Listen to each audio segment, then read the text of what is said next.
घने जंगल के बीचों बीच एक खूबसूरत दुनिया बसी हुई थी।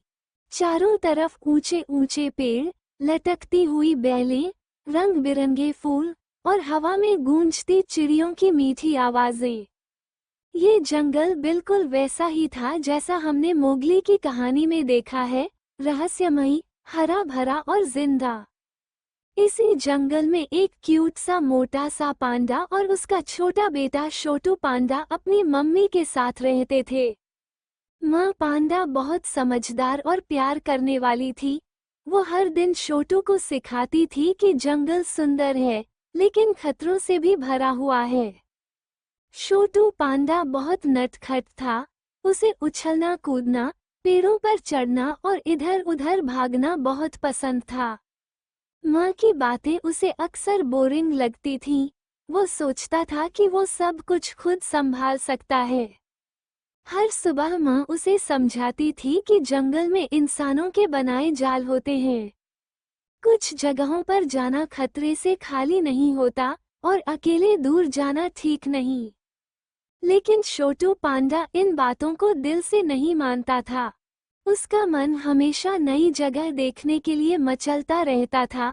एक दिन सुबह का सूरज हल्की हल्की धूप फैला रहा था। माँ पांडा खाने की तलाश में जाने वाली थी।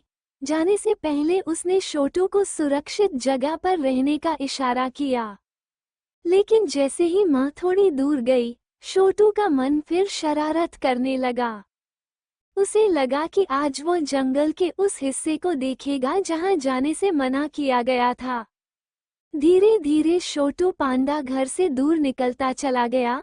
पेड़ और भी घने होते गए, रोशनी कम होती गई और जंगल की आवाजें इंसानों ने जानवरों को पकड़ने के लिए लगाया था।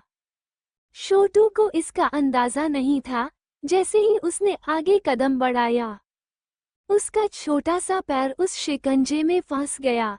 एक तेज झटके के साथ शिकंजा बंद हो गया। छोटू पांडा जोर जोर से रोने लगा। दर्द, डर और पछतावे से उसका दिल भर गया। उसने चारों तरफ देखा, लेकिन वहां कोई नहीं था। जंगल अब उसे सुंदर नहीं, बल्कि डरावना लगने लगा था। उसी पल उसे अपनी मम्मी की सारी बातें याद आ गईं। काश उसने माँ की बात मानी होती। काश वो अकेले इतना दूर नहीं आया होता। उसकी आंखों से आंसू बहते रहे। छोटा सा दिल डर से कांप रहा था। उधर माँ पांडा को कुछ अनहोनी का एहसास हुआ। उसका दिल बेचैन होने लगा। माँ का दिल कभी झूठ नहीं बोलता। वो तुरंत छोटू की तलाश में निकल पड़ी। जंगल की हर खुशबू, हर आहट को पहचानते हुए वो तेजी से आगे बढ़ती गई। थोड़ी दूर जाकर उसे छोटू की रोने की आवाज सुनाई दी।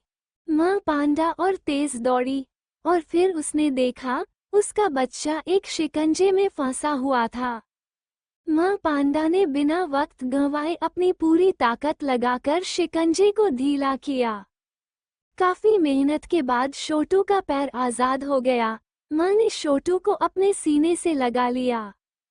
छोटू अब भी कांप रहा था, लेकिन माँ की गर्माहट ने उसे सुकून दिया। धीरे धीरे दोनों घर की ओर लौट चले। जंगल अब फिर से शांत लगने लगा था। घर पहुंचकर माँ ने छोटू की देखभाल की। छोटू का दिल अब बदल चुका था। उसने आज एक बहुत बड़ी सीख ली थी। अब छोटू पांडा पहले जैसा नहीं था। वह माँ की बात ध्यान से सुनने लगा। शरारत अब भी थी, लेकिन समझदारी के साथ। जंगल फिर से उसके लिए खेलने की जगह बन गया। लेकिन अब वह जानता था कि आजादी के साथ जिम्मेदारी भी होती है। और इस तरह छोटू पांडा ने समझ लिया कि माँ की सीख हमेशा हमें मुसीबत से बचाने के लिए होती है।